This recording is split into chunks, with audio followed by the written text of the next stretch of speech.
Hello people, my name is Rage, and welcome at all to the Don't Question It News, where I talk about things that are exciting, that are happening, or have happened recently, or will happen recently, to do with things that interest me in gaming, and I need to more clearly define the show. Either way, you just need to not question the topics I choose.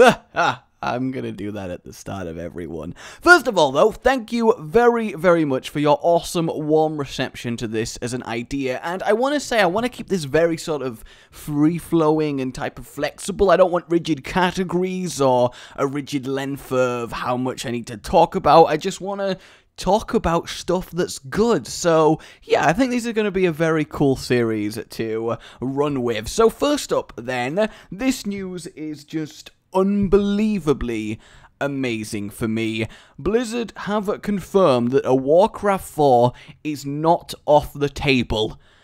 And let me just say, for me as a person, as a gamer, to know that in my lifetime, I actually might get to play a new Warcraft RTS game, that makes me so happy. So what they've said is, after finishing Legacy of the Void, the latest StarCraft 2 expansion, they of course will be discussing what to focus their efforts on next, and one of those options that will be discussed will certainly be Warcraft 4. And Warcraft 1, 2, and 3 and the Frozen Throne expansion were just phenomenal games. I spent so much time in my younger years playing them. It's where I got first introduced to Dota. It's where I first got introduced to esports. I followed the esport Warcraft 3 scene without even really knowing that that's what it was. I just liked watching these players I'd heard of fight each other and do things that I couldn't even comprehend skill-wise when I was young, and I played that game for hundreds of hours, and I have so many memories in Warcraft, and this news is as good to me as Valve announcing they're considering Half-Life 3. That's how big of a deal this is, and I'm sure a lot of you guys have played the Warcraft games, love the RTS aspect of the Azeroth universe, especially there'll be a lot of you that prefer it to the MMO incarnation of World of Warcraft, and honestly, I definitely would prefer Warcraft 4 over anything that they could do to the MMO, so this is just fantastic news for me. It's also brilliant because they can set it after events of WoW, so it's way far in the future. They can use characters that have been introduced and have new hero units, and honestly, just the prospect of imagining a really well done, slick, graphically nice, on-point Warcraft RTS made in our time, it sounds brilliant. All they need to do is effectively bring Warcraft 3 up to par, polish it a little, and that would be good enough, because it was such a solid RTS game. So, I mean, I can't really say more than I'm just wonderfully excited and hopeful that this does actually happen. I mean, you guys tell me how many of you are, like, really yes at the prospect of a Warcraft 4, because I think it will probably be one of the best games that we ever see released if it does. And I realize that's a big sweeping statement to make, but they'd have to try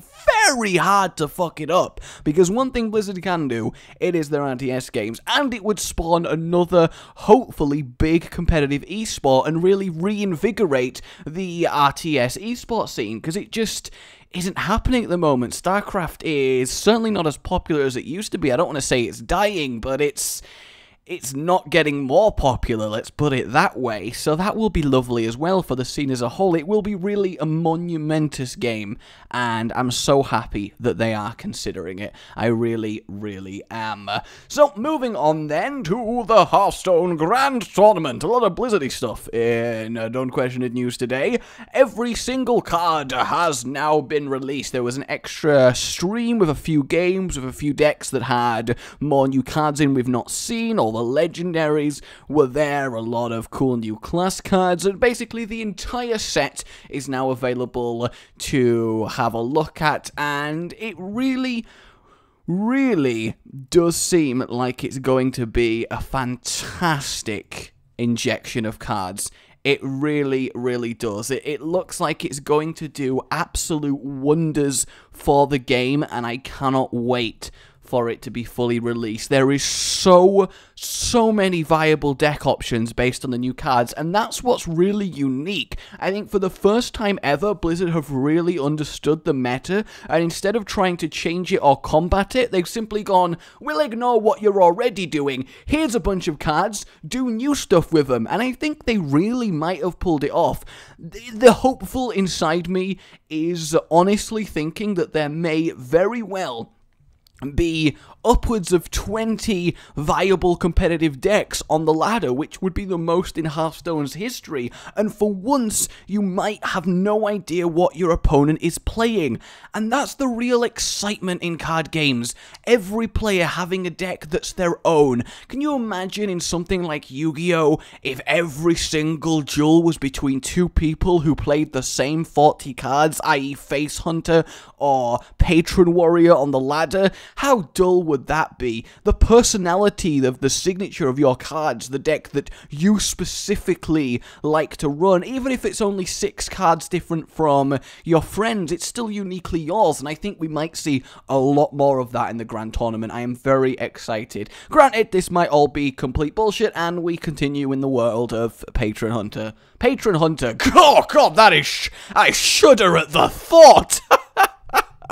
But yes, it's nice to see the entire collection revealed, and we should be getting the Grand Tournament expansion, if not next Tuesday, the Tuesday after. I would be astounded if it's not then. So I think this is going to be one of the best times ever to be playing Hearthstone. I really do. They're also changing Arena so that you can get Grand Tournament packs from it if you so wish. Well, randomly, I guess. You'll get one of the 3 possible packs, so at least you've got that. I do feel a little bit bad for people on a budget who can't immediately buy all the cards. They kind of miss out on the fun, but you also have to understand that look at any other card game. When you're a new player, you buy a starter deck, maybe a few booster packs, you're missing hundreds and hundreds and hundreds of cards. I played Yu-Gi-Oh! For ages, Magic a little bit, and I never came close to an entire collection, so I feel like maybe perspective is skewed a little, because Hearthstone's obviously a very game, as opposed to a real-life trading card game, but people normally in card games don't own every card, they just own what they've managed to acquire, and I somewhat feel like I'm robbing myself of the collection process, which is itself a very enjoyable experience. If you focus on the game and not the winning of the game, I think building up a collection and opening a legendary and trying it out is wonderful, whereas I never really get that because I can't resist just buying more packs than I know what to do with. So I really think there is a good opinion on both sides, but I'm getting a little bit distracted and I just kind of wanted to talk about it. So the final thing today then, before I want to talk to you guys about an idea for a section on this show, is a game that I've kind of been looking at, and the reason I'm looking at it is it's doing something quite interesting. It's called The Flock, and it's a horror-y game where a group of creatures known as the Flock, controlled by players, have to attack and kill a human character who has got a beacon thing that they're trying to get somewhere. And, you know, there's nothing crazy about the game mode. There's been a lot of types of these games, like Evolve, for example, a lot of sort of asymmetrical PvP matchups, hell, even from mods like The Hidden, or hell again, a lot of hell, but we are talking about demon creatures, so I think hell is quite relevant. Dead Realm, more recently, it's a very fun way to spin your game, and honestly, I'm a big fan of asymmetrical PvP, 2 teams of opposing strength, like Nosgoth as well. I think it's a good thing to do, but the reason this game caught my eye is not because it does look kind of fun. It doesn't look mind-blowing, but it looks neat. For example, the Flock members can turn into statues, Weeping Angel style, and then move when the human turns away. I think that's going to be a lot of fun. But what I like is that they have put an expiration date on this game. So you know how you buy a game and then forevermore you've got a game and that's good. I mean, if you buy a multiplayer only game and the servers stop being supported, you're pretty buggered unless someone else takes it over of their own accord. But what I mean with the Flock is they have set a fixed number of times player characters can die before the game servers shut down, and all the people who already own the game can do one final endgame event, and then the game stops being sold and nobody can play it anymore. Is that not a little bit interesting, a little bit weird? The fact that they've said after, like, something over 2 billion deaths, if I know my maths. I don't know my maths. I'm not even going to try and read the number. I just, wait.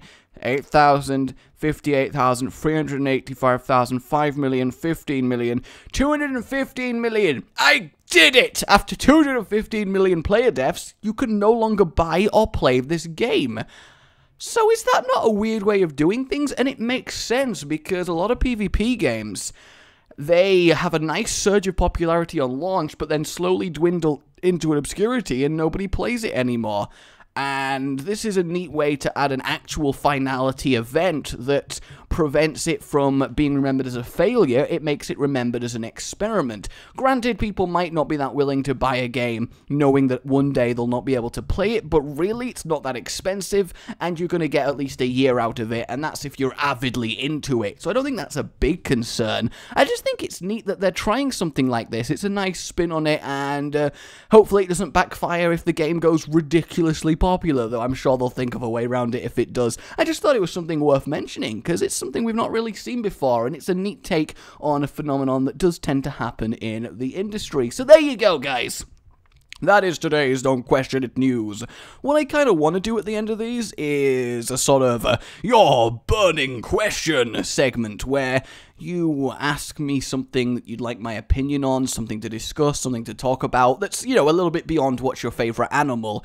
So if you want to comment with something that you'd like to hear me about, or throughout the week, if you want to send an email to Rage Gaming General with a topic that you'd like me to discuss or hear, or, you know, just generally give my thoughts to, then let me know, and I'll try and put a burning question of the week on the end of these. Not that this is a weekly series, but you know what I am saying. So yeah, for now, my name's been Rage. Like, if you enjoyed this, let me know what you thought, and subscribe for more. Also, thank you for invading Danny's channel. It was hilarious.